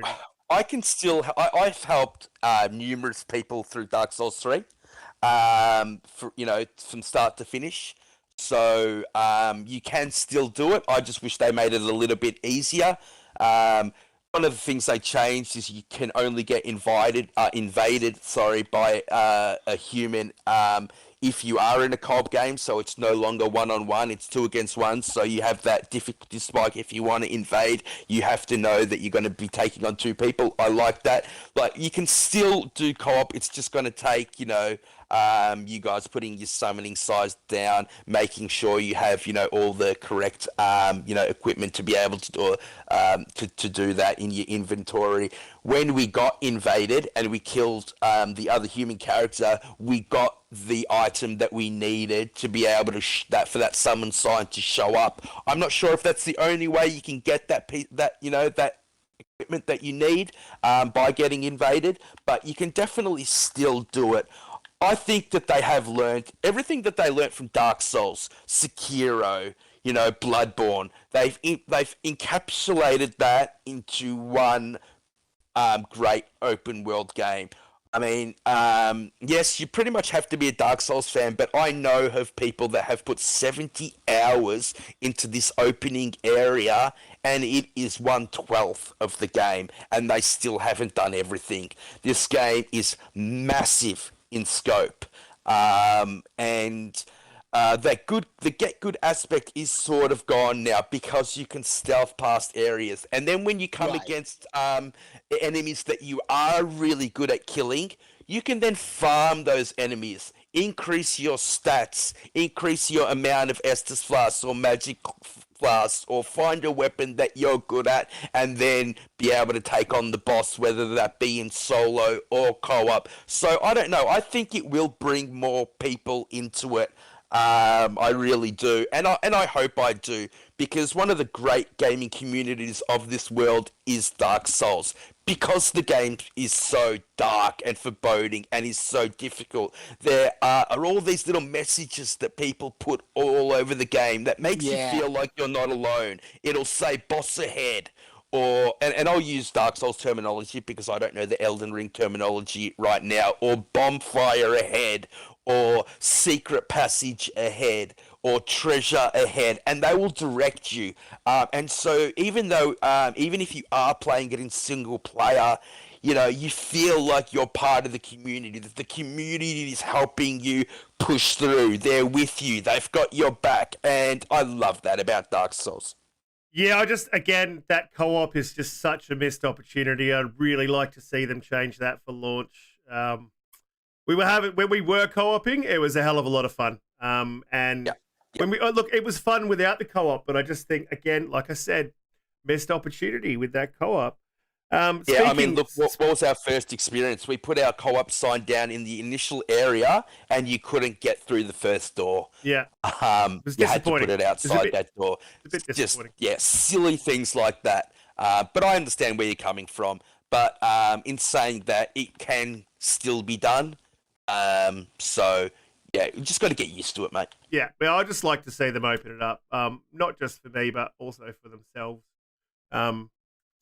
to make it more accessible to the wider community, in my personal opinion. Otherwise, I'm not saying it's not a good game, but it is a great game. If you're a Dark Souls fan, it's got everything you're ever going to want. Yeah. Last point, as soon as I finished playing the network test, I immediately looked up when the next network test was.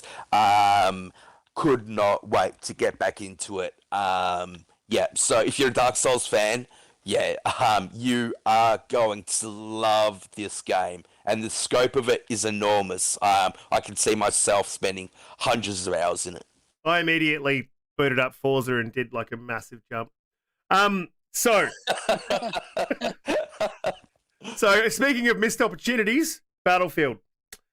Look, I haven't downloaded this game. I said that I wouldn't, and I wouldn't play it until they fixed it. And I said that it was going to be release broken. It doesn't take a genius to figure it out after you've played the beta that it was going to release broken, and that is exactly what's happened. It's just a missed opportunity for DICE once again, and probably not DICE's fault. I think they've been pushed out the door by EA executives once again, pushing out a game that's completely broken and not ready for launch. I've not seen a good review of this game yet, but what I have seen in the reviews of it is that it could be a great game. It could be a lot of fun, but it's just not there yet. Have you had a chance to play it, Admiral? I have. Yeah, no. So I've played it. So it is simultaneous. You know, it's what you would expect from Battlefield, right? Battlefield's always, as far as, you know, the first person shooter market, right? Every holiday season, you get your Battlefield, you get your Call of Duty, right? That's pretty routine. I think, at least with Battlefield, it's kind of what you'd expect. It is. It's oversold. Like the whole sort of notion of the environment and the topography sort of playing this giant role and shit. That's pretty niche so far. You know, the rocket blows up. That's it. The rocket blows up. You know, I don't know. Rocket blows up. Like, oh, and there's a few other things. There's like tsunamis and, you know, these weird like geomagnetic hurricane type storm, like these sort of like shitty Michael Bay type ideas that they just kind of. It is very Michael Bay, isn't it? Yeah, that's bang on. That is bang on. And they're kind of a little bit. These ones are a little bit underdone. I mean, like in was it 4? You had a whole building falling down and changing the map. Right. Like you can drive into the hurricane. Yeah. And just like chill in the hurricane until there's no more hurricane. You know what I mean? Like, yeah, you'll get tossed around and it'll throw you, but it's not the sort of. It doesn't have this like the expectation of lethality that a fucking hurricane would. You know what I mean? So, exactly. And it doesn't disappointing in a Battlefield game, isn't it? Which is meant to be like more of a simulation of war. It doesn't really change the map either, which is kind of what bothered me. And then the other thing, the worst thing is, Battlefield's always been about play the fucking objective, right?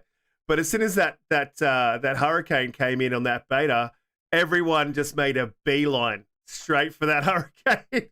Yeah, right. Like this is a game that's being played by fucking lemmings, you know? Yeah.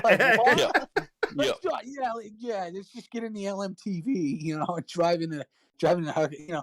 There's little that's hilarious because it's meant to do the complete opposite thing. You're meant to go away from it. yeah, you know, it's just so it's buggy. It's bugged too. I mean, it's bad. Like it's not. I mean, there are times when you hit like cyberpunk tier bugs. There are a lot of it is, you know, you got to render this map. You got to render all these. I understand that's par for the course. You know, but I'm pretty let down by it. You know. Yeah. And my big caveat with the game is it's not like my big caveat with the game is very simple. You gave me a game without a campaign. I want to play a camp. I'm sorry. Like, is that just me? Am I like old? I mean, I know I'm old. Like, I want a campaign? You know? Hey, you're right, Admiral. No campaign. I mean, that's a deal breaker. That's a deal breaker for a lot of people. Yeah, it is. It really is. It's a deal breaker for me. Like, I went out. I got Vanguard, and the only reason I got Vanguard was because I needed some sort of needle in my arm till Halo got there. You know, I just needed to fix anything. You know. To shoot, to kill, to maim, to just get me to Halo. Once I got to Halo, you know, I swear I'll never do it again. I'll get clean. You know, it was one of those. It's just one more thing. You know, but so and I went out and got it. And I'll be honest, Vanguard impressed me. I mean, it impressed me because it wasn't the dumpster fire that I was totally prepared to have paid for. No, right, exactly. That's exactly right. Some of the things that I've seen online and on YouTube and around the traps are people just ripping this game, and it is not broken. It has its issues. No. There's definitely bugs. It's got a great campaign, and it's really it's not my top 10 games of all time, but it's not a bad game. It's worth the $70.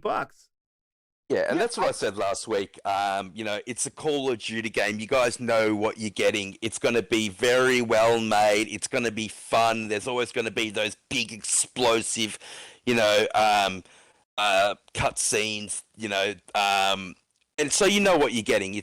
They're always very well made, aren't they? I don't know. We did have Advanced Warfare. No, I don't know if that was so much bad. That game was so much a bad game, or just like Kevin Spacey raped kids, you know? So I don't know.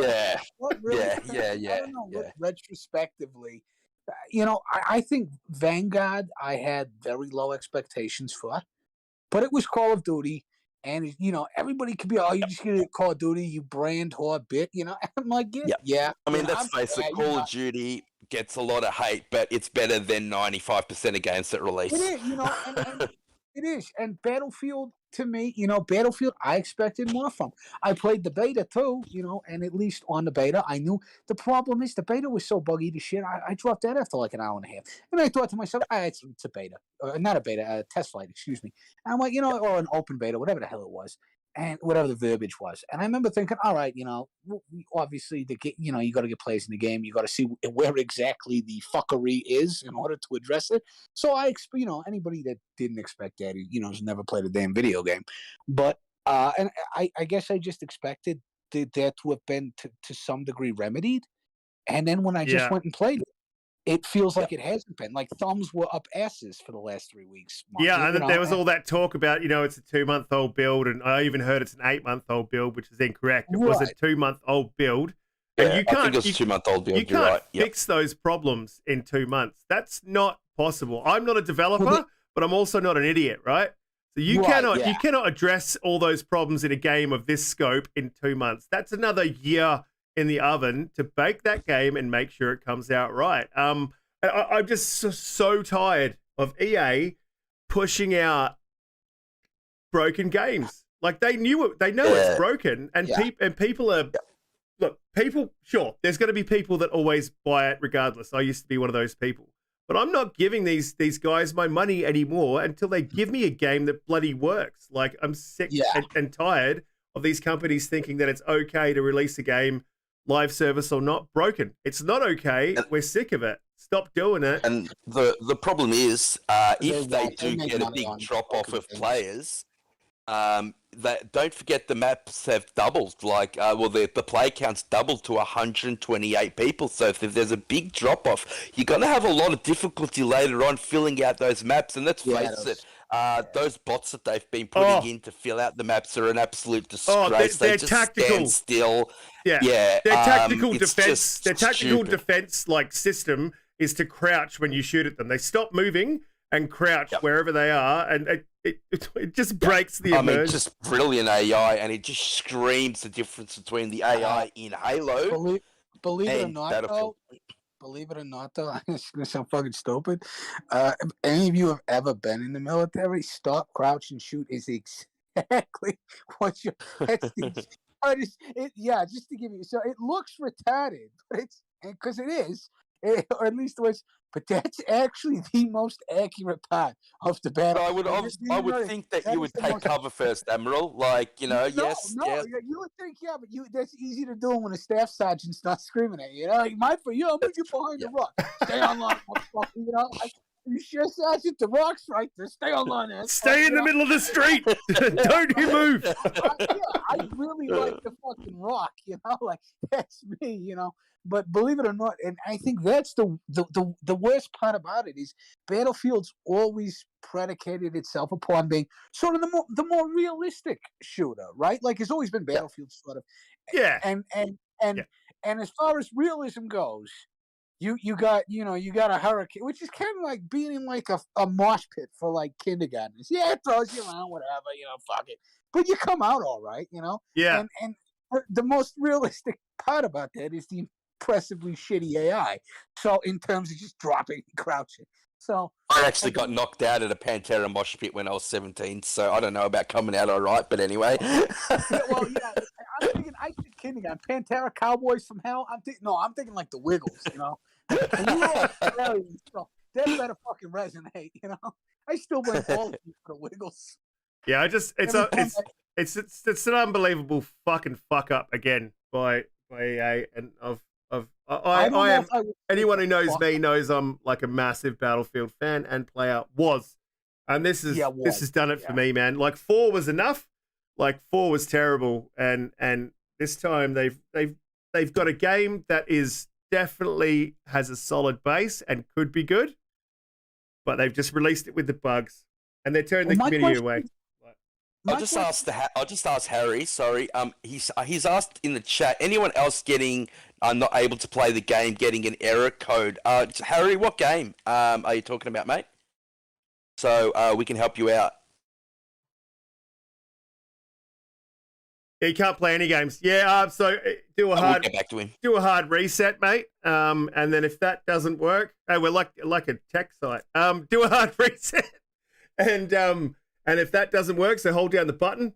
And if that doesn't work, then it's possibly a network issue. So you can turn off your modem and restart it. And if not that, the other thing that always works, never fails, is delete your profile and reinstall your profile, and you should be all good. Oh, with that, clear the cache and then check your network settings. Typically, that's what I do. Battlefield's infected the system.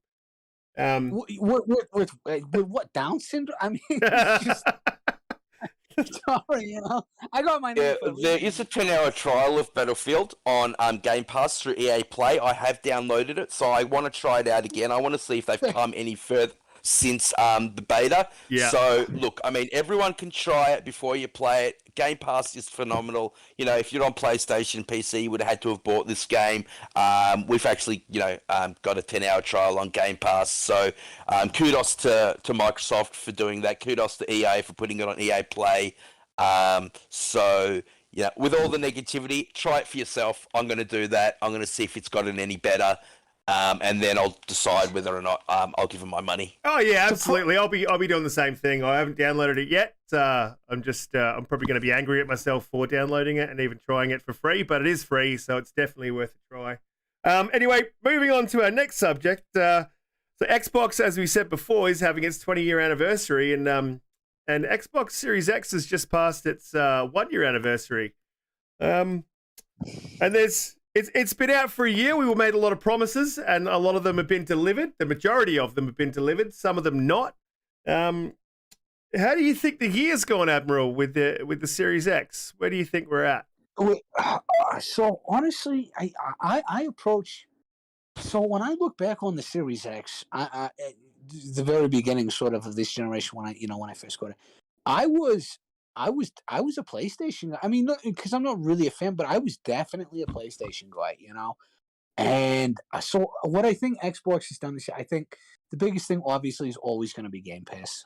That's the bread and butter. That's their attempt to forever change the landscape of the industry. I think from everything I can see, not only from my own experiences loving Game Pass. I mean, I can't say enough good things about Game Pass. It's awesome. It's just the best. It really is. But the numbers as well from what we're looking at with what is mathematically defined as exponential growth is double digits. It's exponential growth. So I when I look back on it, I look at Xbox a very interesting story because it promised me Halo Infinite when it was going to launch, did not deliver that. Thank fucking God. Yeah. And we went and for a long time with the Xbox, and you would think because going like 5-6 months with nothing, and we did. I was less irate than I might normally have been, because I had Game Pass. I was like, oh, there's no Halo, but I'm like, oh my God, Gears 5, fucking that game was borderline remastered when it was put up, for Series X. So yeah. I was like, I was almost. It was weird. I expected to kind of be irate with it. And I was okay. And then the great part about Game Pass was it was like, okay, well, I'm not, as much as I love my Fable now and, all that, I'm like, oh, what? This is coming out in September. This is coming out in November. What the hell? Oh, that's going to go. You always had something to look forward to. I think there was always a roadmap, and you were told, and then I like even little things. I remember I get on like Google on my phone. And like if I was just looking up the news, based upon what I normally look up, it'll deliver to me like what I'm kind of interested in. And I would always see coming soon to Game Pass, and that would intrigue me. And so I think it started off. With not, and arguably it did with almost nothing. Game Pass aside, there were no real banging exclusive titles that the Xbox launched with, and that's fair. PlayStation launched with Miles Morales, which, while glorified DLC, it was something, Ratchet and Clank, beautiful, wonderful game, loved it. Criminally short, so I got a little bit of a bone to pick with it, on that. But it had shit, there was shit that came with it. With the Xbox, you didn't have that. You had this weird, at the time, like it was just this promise, like there's this thing called Game Pass, and like we don't really got like shit for you right now, but we got shit for you on Game Pass, and there's just no other way to describe that, just to mentally differentiate, what shit that was. And I, looking back on it, I don't think I was ever super angry.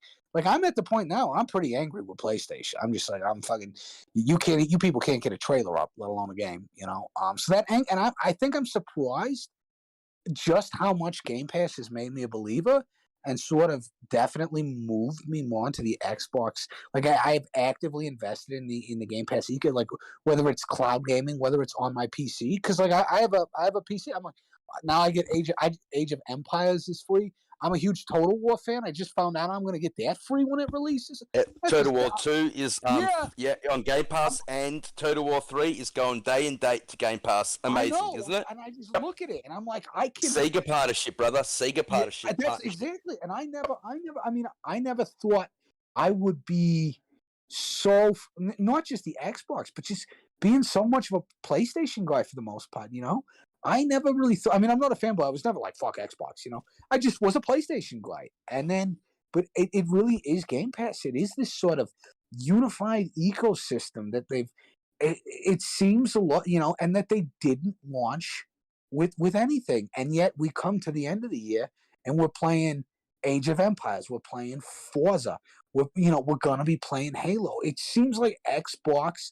Really, I mean, they played the long game, and we're at the very beginning of where we're starting to see what sort of fruit. The beginning of the finish line, right? Yeah, exactly, or at least. And it's just starting. It's just starting.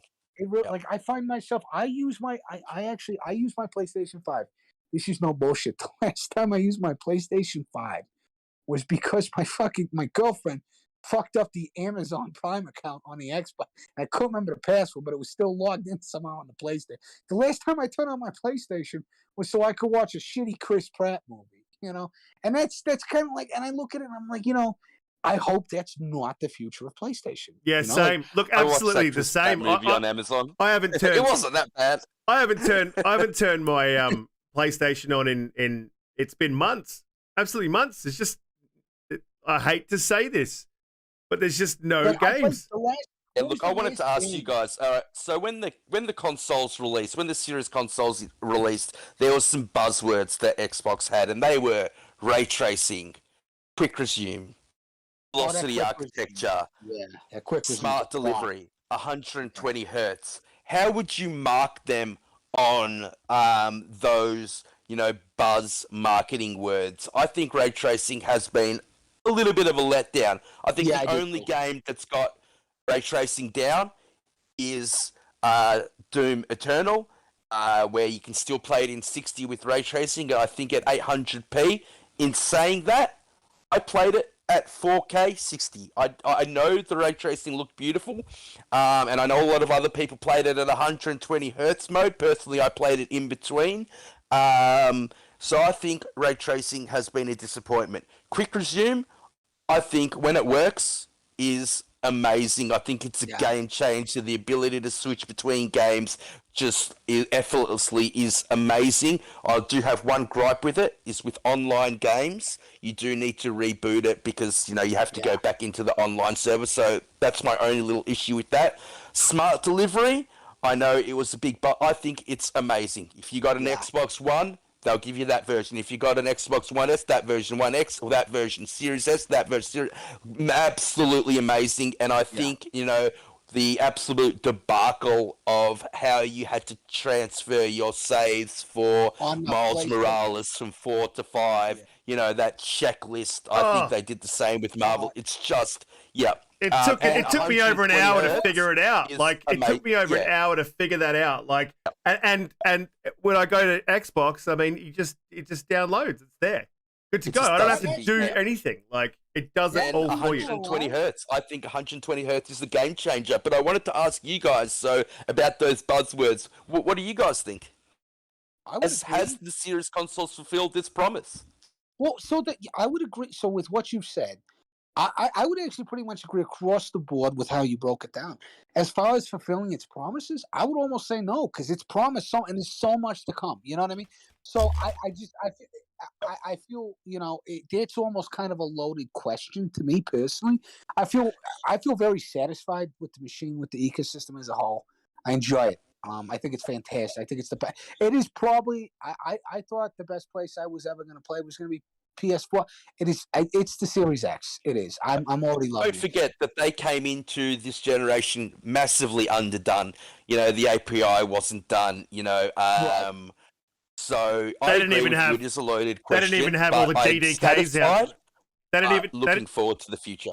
They didn't even have all the GDKs out to the developers when they released the Series X. So yeah, well, the GDK I think was given out in June, July, and the console released in November. I mean, that's just insanity. Yeah, but and not all the developers that needed them had them as well, which was the thing. And then all the tools that were that's supposed to be delivered, like your API tools, weren't available. I think the Dirt 5 developer was really struggling with that. I think the Medium developer was really struggling with that. Yeah. So you're right. Yep. Yeah. It was just a half.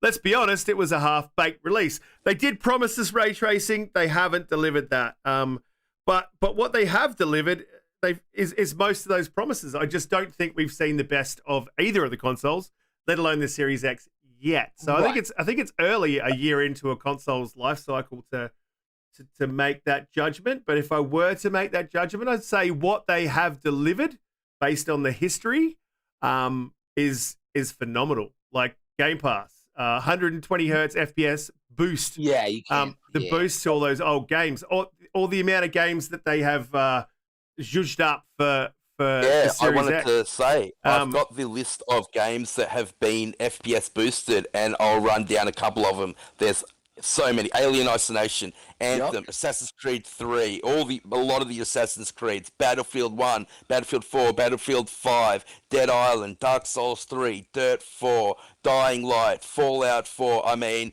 the list goes on.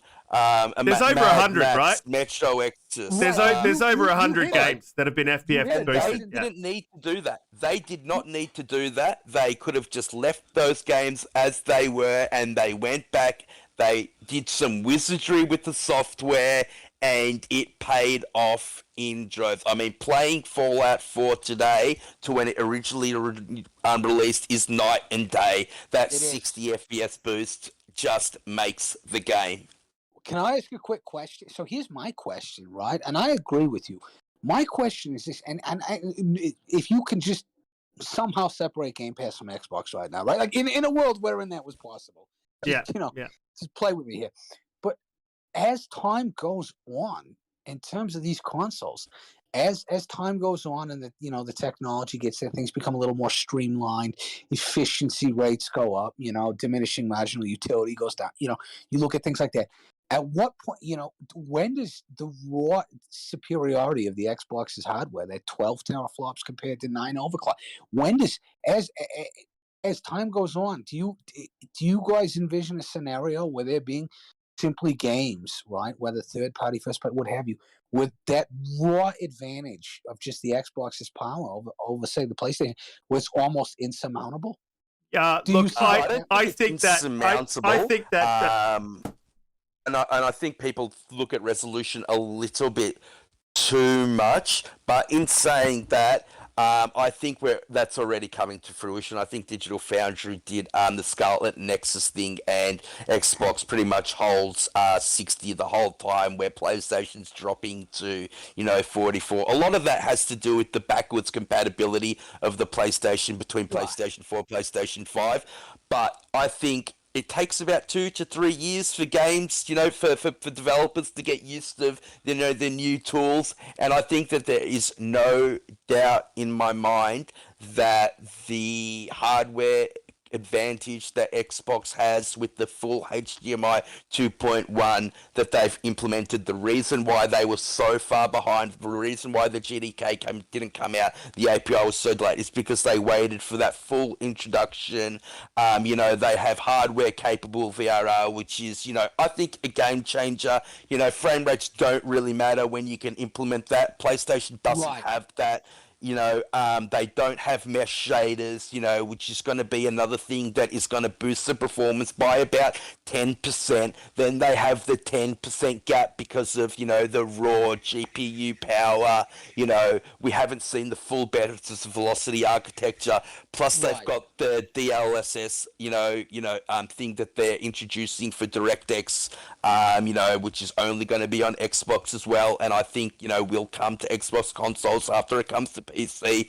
I think there will be a definitely noticeable gap between the two consoles.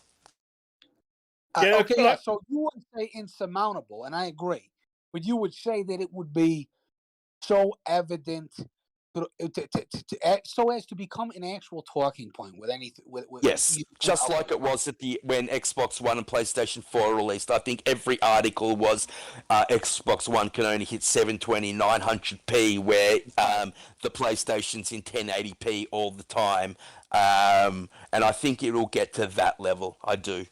Okay. Yeah, look, I think we're only going to see that 2 years down the track. That's going to take time. And I think insurmountable, especially when we let go of the previous generation's console, and they don't have to develop for so many consoles, and they don't have to worry about what can run on where.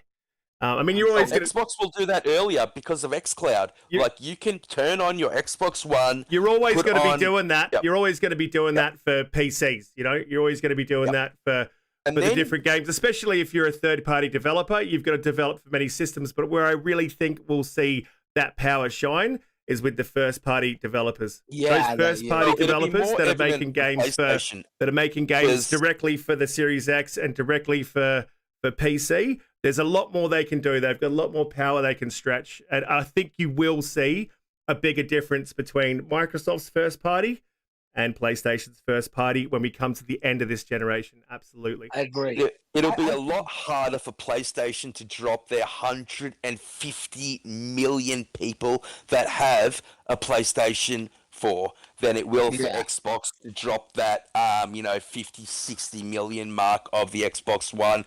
And xCloud only, increases that divide because you can still turn on your Xbox One and play your Xbox, Series games through xCloud, where you're using Xbox Series X server blades, and you're going to get the benefit of, I think it's 1080p at the moment, but they do want to get it to 4K, but you will get that 60 hertz refresh rate, which you don't get on your Xbox One. So, they'll actually play better on your Series X through xCloud than they will on your Xbox One. Sorry. So, Microsoft will clearly move forward quicker than PlayStation will. Oh, I agree. I agree for the exact same reasons. Right. Well, that's all of our topics for today. I just wanted to add one more thing, Riskit, before we go. I ran through a list of games that I played through Game Pass just this year. And this shows the difference, I think. And this is another thing coming to the 1-year anniversary. I've played Forza, Back for Blood, Marvel Avengers, Wasteland 2, Psychonauts 2, 12 Minutes, Hades, The Ascent, Oh No, Gears Tactics, Dungeons & Dragons Dark Alliance, SnowRunner, Call of the Sea, Outriders, The Medium, Code Vein, Blair Witch, and Yakuza, and haven't paid for any of them. Wow. Yeah. It's thousands. Wow. Wow. Yeah, it is. It's changed the way I play. I think the most telling thing I saw was if you had bought every PS5 game, you would have paid for the console almost twice over, again, just in software. Exactly. Yep. Game Pass is kind of what afforded me to buy a PlayStation 5. As ironically as that is. Well, that kind of brings us to the end of our topics today. I just wanted to thank you for coming on the show, Admiral, and of course, Jedi. You guys have been fantastic. I appreciate you guys coming on the podcast. And the chat, guys, thank you for turning up. Thanks for asking your questions. And yeah, that pretty much concludes the show. You guys, thank you, Admiral. You were awesome, mate. Love that Boston accent, brother. I'm waiting for the next Mafia. I'm gonna get a voice role in that motherfucker. The problem is this, every time I should be getting a good role, it's always fucking Mark Wahlberg stealing it, or Matt Damon. You know what I mean? Thank you, Riskit, mate. Episode 2, went smooth as always. Everyone there, everyone in the chat, thank you very much. Please hit that like and subscribe button.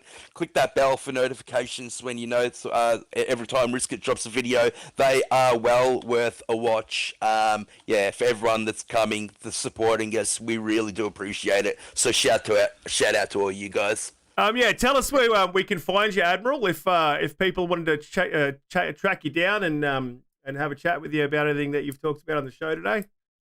Sure, I'm on Twitter at Hobgoblin Mafioso, and that's really it. I no Instagram, no YouTube channel. If you want to talk to me, feel free. My DMs are always open. I'm always happy to talk gaming. And as far as this went, I got to absolutely echo everything that Jedi just said. Drop the brother a like. Make sure you follow. I promise if you do, you won't regret it. I will have much more, 600 horsepower dildo commentary for you. You don't want to miss that. So, absolutely, just want to thank everybody here for having me. Chat, guys, you've been awesome. And, show your love, show your support, and we'd love to see you again. Beautiful, beautiful. Well, thanks for coming, guys, and we'll see you next week at the same time. Thank you. Roger that.